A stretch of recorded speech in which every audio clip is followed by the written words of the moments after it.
The fire crackled softly in the stone fireplace, casting dancing shadows across the cabin's wooden walls. Nathan Pierce sat in his armchair watching his daughter Emily play with her stuffed bear near the Christmas tree. At 36, he'd built a technology empire that spanned 3 continents. But here, in this mountain cabin, surrounded by pine trees heavy with snow, he was just a father trying to give his 5-year-old daughter a peaceful Christmas. Emily's blonde curls caught the light from the tree as she arranged presents with careful deliberation. Her mother had left when Emily was barely 2, unable to handle the demands of being married to someone whose company consumed so much time and energy. Nathan had thrown himself even deeper into work afterward, but lately the loneliness had begun to feel like a weight he couldn't carry. His sister had been pestering him for months. "You need to meet someone," she'd said. "Emily needs a mother figure. You need a partner. At least try." Nathan had dismissed it. Dating at his level of wealth meant navigating people who wanted his money, his connections, his status. He'd grown cynical, weary of the calculations he saw in people's eyes when they learned his name. "The blind date thing is a joke," he'd told his sister last week. "Nobody actually meets someone real that way." She'd just smiled. "Want to bet?" Now, on Christmas Eve, in this remote cabin miles from the nearest town, Nathan was content to let the world stay far away. Just him and Emily, hot cocoa, and the gentle peace of snowfall. The knock startled both of them. Nathan frowned. They weren't expecting anyone. The cabin was deliberately isolated. That was the point. He moved to the door and opened it carefully. Standing in the falling snow was a woman in her early 30s, wearing a red dress under a gray coat that was clearly insufficient for the mountain cold. Snowflakes gathered in her light brown hair. She looked both embarrassed and determined, her cheeks flushed from cold or nerves or both. "I'm so sorry to bother you," she said quickly, her breath visible in the freezing air. "I know this is going to sound insane, but are you lost?" Nathan asked, concerned. "Do you need help?" "No, well, yes. Sort of." She laughed, a sound caught between anxiety and humor. "My name is Allison Reed. Your sister Jennifer is my friend. She told me you were up here and she dared me to come knock on your door." Nathan stared at her. "She what?" "I know how it sounds. I told her blind dates were ridiculous, especially ones arranged by well-meaning friends. She said you'd said the exact same thing.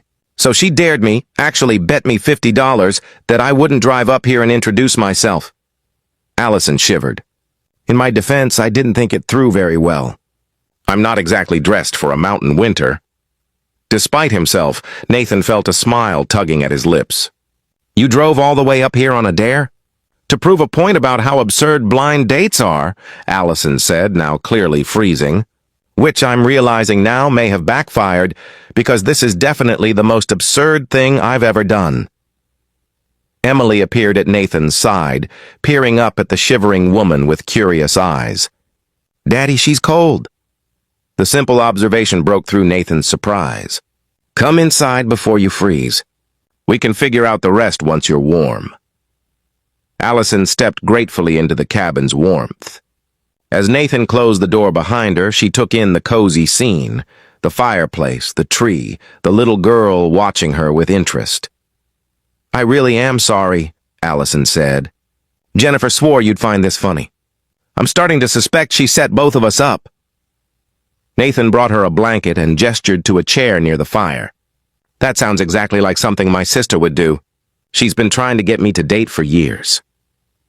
"Same with me," Allison said, wrapping the blanket around her shoulders gratefully. "After my engagement ended 2 years ago, my friends have been relentless. Jennifer's the worst because she's so good at making everything sound reasonable until you're standing on a stranger's doorstep in a snowstorm." Emily climbed onto the armrest of Allison's chair, studying her face. "What's your name?" "Allison." "What's yours?" "Emily, that's a Christmas tree." She pointed proudly at their decorations. "It's beautiful," Allison said warmly. "Did you help decorate it?" Emily nodded enthusiastically and began explaining each ornament's significance with the seriousness only a 5-year-old can muster. Nathan watched, struck by how naturally Allison engaged with his daughter. No awkwardness, no forced enthusiasm, just genuine interest. "Hot chocolate?" Nathan offered. "That would be wonderful," Allison said gratefully. As Nathan prepared drinks in the small kitchen, he could hear Allison and Emily talking. Not the careful, performative conversation of someone trying to impress, but real connection. Emily was asking about Allison's favorite Christmas cookies. Allison was asking about Emily's stuffed bear's name and elaborate backstory. When Nathan returned with mugs, Allison looked up at him. "I really should explain properly. Jennifer and I work together. I'm a graphic designer. We've been friends for 3 years. She talks about you and Emily all the time. When she heard you were spending Christmas alone up here, she got worried. Not about you specifically, but about both of you being isolated. So she sent you," Nathan said, sitting down. "She bet me I wouldn't have the courage to actually drive up here and knock. She knows I'm terrified of dating, of putting myself out there after my ex." Allison smiled ruefully. "Apparently, I'm more competitive than I am scared." "Why are you scared?" Emily asked with a child's directness. Allison considered the question seriously. "Because sometimes when you care about people, they can hurt you. And after you've been hurt, it's hard to be brave again." Emily nodded sagely.